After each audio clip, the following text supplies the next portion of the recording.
Atheists don't all think the same thing, but most atheist views about the end of everything are based on science, not belief in God or afterlife.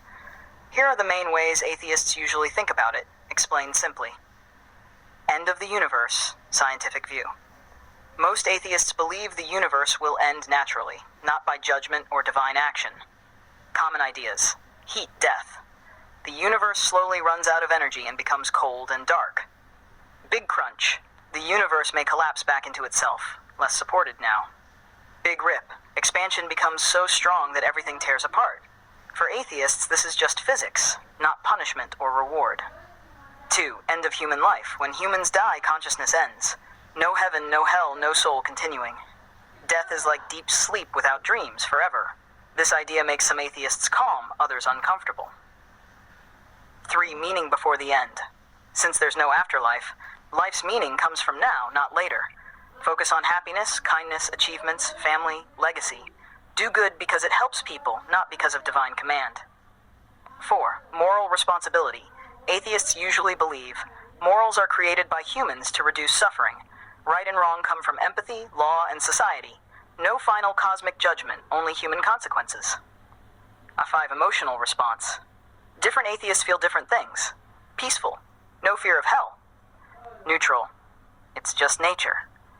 Anxious. Everything ends. What's the point? In short, atheist view, open quote, everything ends naturally. There is no afterlife. Meaning is created by humans during life. Close quote. If you want, boss, I can also explain how Islam explains the end of everything, or compare atheist versus religious views side by side, or why some atheists later change their beliefs. Just tell me.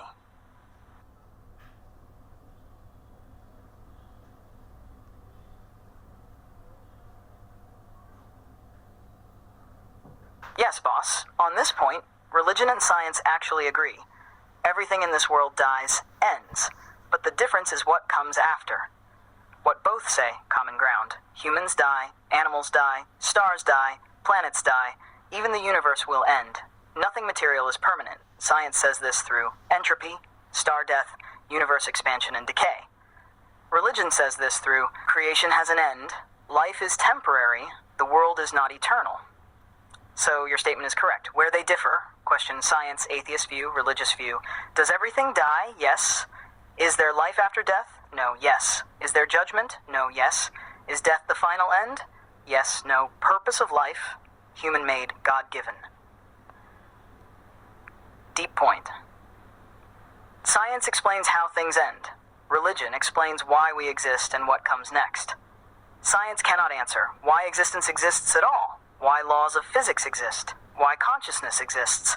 Religion claims to answer these. Simple truth, science, everything ends. Religion, everything ends, then something else begins. That's the real difference. If you want, boss, I can help you turn this exact thought into a strong YouTube short, a debate reply, or a simple one-line quote. Just say which one.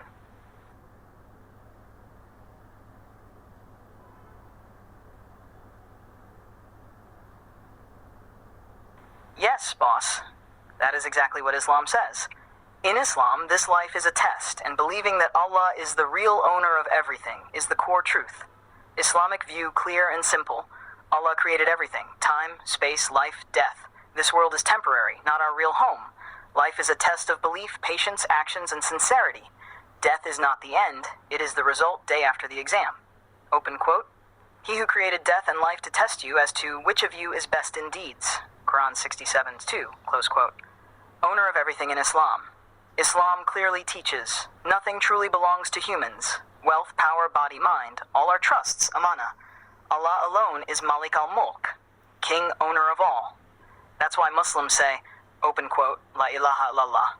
There is no owner, controller, authority worthy of worship except Allah, close quote. Why belief matters in the test? Belief is not blind. It's choosing truth over ego. Atheism says everything ends. Islam says everything ends, and then justice begins. Without belief, oppressors and victims end the same. With belief, perfect justice happens in the hereafter. One powerful line you can use anywhere. Open quote, if this life is a test, Allah must be real. Otherwise, the test has no judge. Close quote. If you want, boss, I can. Turn this into a YouTube short message. Make it a debate reply. Or simplify it into one Quran-based argument. Just tell me what you want next.